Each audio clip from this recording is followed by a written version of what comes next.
Hi friends, please subscribe చేయండి friends. Please friends subscribe చేయండి. Request friends, please subscribe. Okay friends, ఈ week వచ్చేసి ఎవరెవరు నామినేషన్స్లోకి వచ్చారో వాళ్ళ పేర్లు చెప్తా. అంతేకాకుండా వాళ్ళ ఓటింగ్ ఏ విధంగా జరుగుతుందనేది కూడా మీకు తెలియజేస్తా. ఎవరెవరు టాప్ పొజిషన్లో ఎవరు ఎలిమినేషన్ జోన్లో కూడా మీకు తెలియజేస్తా. ప్రతి మార్నింగ్ మీకు ఈ వీడియో పెడుతుంటా. ఒక్కొక్కరికి ఏ విధంగా ఓటింగ్ జరుగుతున్నది కూడా మీకు తెలియజేస్తుంటా ఫ్రెండ్స్. ఓన్లీ ప్లీజ్ సబ్స్క్రైబ్ చేయండి.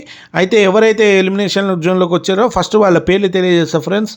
తనుజ గారు రావడం జరిగింది, కళ్యాణ్ గారు రావడం జరిగింది, ఇమానియల్ రావడం జరిగింది, సంజన గారు రావడం జరిగింది, డీమాన్ పవన్ కూడా ఎలిమినేషన్ జోన్లోకి వచ్చాడు, సుమన్ శెట్టి కూడా నామినేషన్లోకి వచ్చాడు, భరణి గారు వచ్చారు, దివ్య గారు కూడా ఈ వీక్ నామినేషన్లోకి రావడం జరిగింది. అంటే హౌస్ మొత్తం నామినేషన్లో ఉర్రు. ఎవరు కూడా మామూలుగా సేవ్ కాలే ఈ వీకు.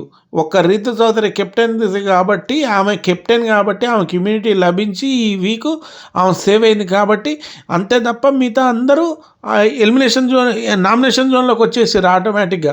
అంటే ఈ వారం వీకు ఎవరెవరి ఓటింగ్ ఏ విధంగా ఉందనేది మనకు తెలిసిపోతుంది. ఎవరు విన్నర్ అని కూడా మనకు తెలిసిపోతుంది మ్యాక్సిమం.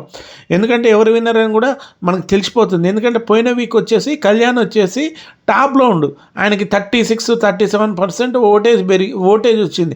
అప్పుడు ఏమనుకున్నారంటే తనుజ ఫ్యాన్స్ మొత్తం కళ్యాణ్కి సపోర్ట్ చేస్తారు, ఆయన ఓట్స్ మొత్తం తనుజ ఓట్స్ మొత్తం కళ్యాణ్కి పడుతున్నాయన్న ఒక అపోహ ఉంది. అయితే ఆ అపోహ నిజమా అబద్ధమా అనేది ఈ వీక్ మనకు తెలిసిపోతుంది.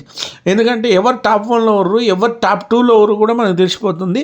అయితే వాళ్ళ ఓటింగ్ గురించి మీకు తెలియజేస్తా ఫ్రెండ్స్. ఇప్పుడు మీరు క్లియర్గా వినండి ఒక్కొక్కరు ఓటింగ్ ఏ విధంగా జరుగుతుందో. ఇది ఓన్లీ మన unofficial data friends, only official data కాదు. ఇది ఓన్లీ మనకు అందిన అన్అఫిషియల్ డేటా ప్రకారమే. అఫీషియల్ డేటా వచ్చేసి బిగ్ బాస్ మనకే వచ్చేసేది అన్అఫిషియల్ డేటా. అంటే నేను ఆ సోర్స్ నుంచి సేకరించిన డేటా ప్రకారం మాత్రమే మీకు తెలియజేస్తా. ఎందుకంటే బిగ్ బాస్ ఓటింగ్కి మన ఓటింగ్కి ఒక 1% తేడా ఉంటుంది, అంతకంటే ఎక్కువ ఏం తేడా ఉండదు ఫ్రెండ్స్. ఎందుకంటే ఎవరు ఎలిమినేట్ అవుతారో కూడా నేను ముందర చెప్పేస్తా ఖచ్చితంగా. ఎందుకంటే పోయినవి కూడా నేను చెప్పా, దివ్య గారు ఖచ్చితంగా నామినేట్ అవుతారు, వెళ్ళిపోతారు, హౌస్ నుంచి ఎలిమినేషన్ అయిపోతారు అని కూడా చెప్పా. కరెక్ట్గా అదే జరిగింది. కాకపోతే ఇమానియల్ కాపాడడం జరిగింది పౌరాస్త్రాల ద్వారా. సరే ఫ్రెండ్స్, ఈ వీక్ ఏ విధంగా ఓటింగ్ జరిగింది అనేది మీకు తెలియజేస్తా క్లియర్గా. తనుజ గారికి వచ్చేసి 30% ఓట్తో ఫస్ట్ స్థానంలో ఉంది. ఫస్ట్ స్థానంలో 30%తో ఈమె ఉంది. అయితే కళ్యాణ్ గారు వచ్చేసి 29%తో సెకండ్ ప్లేస్లో ఉండు.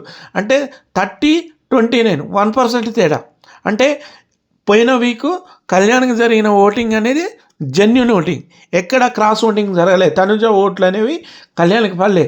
కళ్యాణ్ తన ఓటింగ్ పెంచుకుంటూ పోతుండు. ఎందుకంటే అందరికి కూడా అసలు కళ్యాణ్ మీద సింపతి పెరిగింది.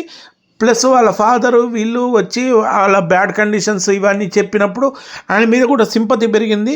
అంతేకాకుండా కళ్యాణ్కి తనుజకుంది 1%. కాబట్టి మ్యాక్సిమం ఈ 1% కళ్యాణ్ దాటేయచ్చు, కళ్యాణ్ టాప్లో కూడా వెళ్ళిపోవచ్చు. కొన్ని సైట్లో ఆటోమేటిక్గా, కొన్ని సైట్లో చూడండి మీ కళ్యాణ్ టాప్ 1లో ఉన్నట్టు చూపిస్తుంది, కానీ అది వాస్తవం కాదు ఫ్రెండ్స్. ఎందుకంటే నేను చెప్పేది జెన్యూన్, ఇది జెన్యూన్, నేను చెప్పేది జెన్యూనే. ఎందుకంటే నాకు అందిన డేటా పర్ఫెక్ట్గా అందుతుంది. మీకు ఇచ్చే డేటా పర్ఫెక్ట్ డేటా ఇస్తాను నేను. ఎక్కడ ఈయన ఫస్ట్ అనేది ఉండదు. నేను చెప్పిన వాళ్ళు మాత్రమే వాళ్ళు ఉంటారు.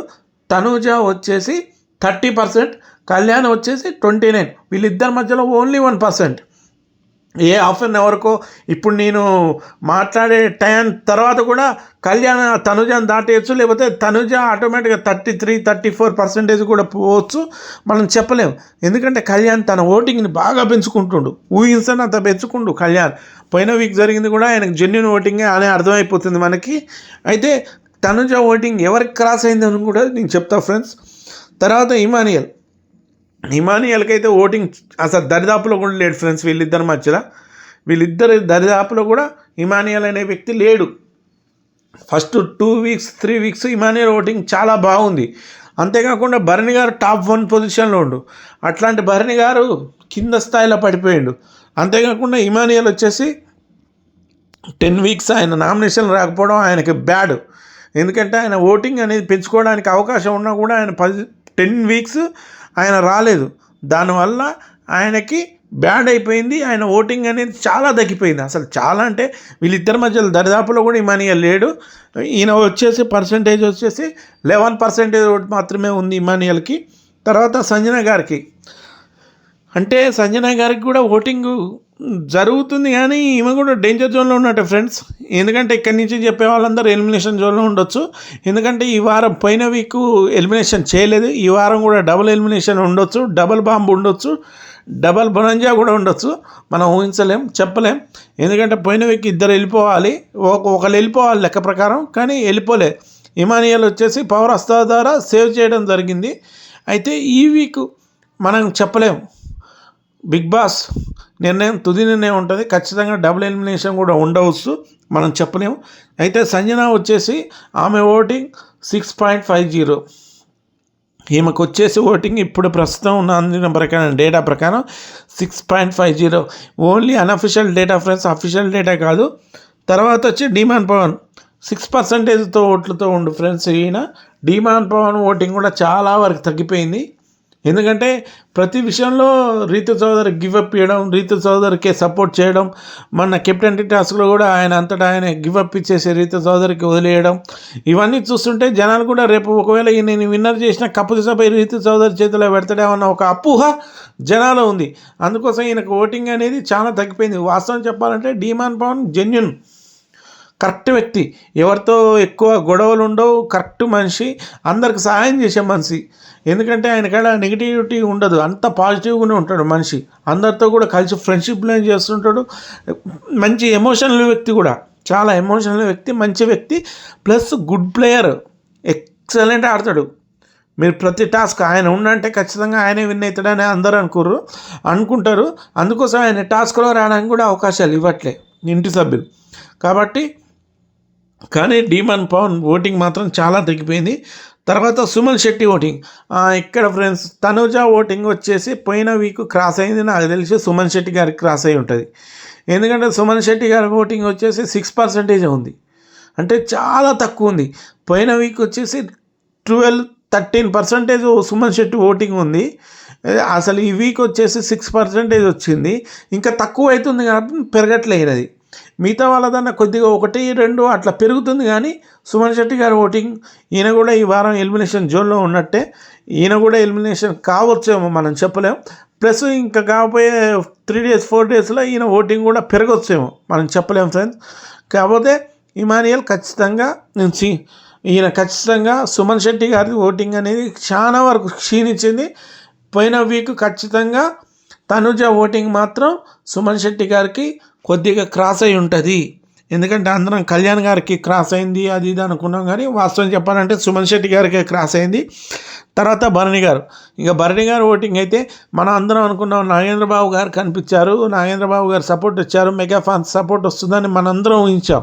భరణి గారికి ఓటింగ్ పెరుగుతుందని కూడా నేను ఊహించా చాలా వరకు.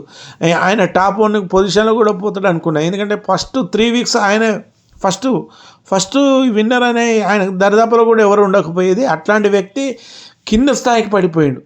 అంతేకాకుండా మెగా ఫ్యాన్స్ ఓటింగ్ కూడా భరణి గారికి జరగట్లేదు. ఈయనకు కూడా చాలా తక్కువ ఓటింగ్. భరణి గారికి వచ్చి 5.50. తర్వాత దివ్య గారు ఇంకా లాస్ట్ పొజిషన్. ఈ వారం వైల్డ్ కార్డ్ ఎంట్రీ ద్వారా వచ్చినామా ఖచ్చితంగా 100% ఈమె అవకాశాలు 100% ఉన్నాయి ఫ్రెండ్స్. ఈమె హౌస్ నుంచి ఎలిమినేషన్ అవుతుంది. ఓకే ఫ్రెండ్స్, నాకు అందిన డేటా ప్రకారం మీకు మంచి సమాచారం అందించా. Please subscribe. Okay friends.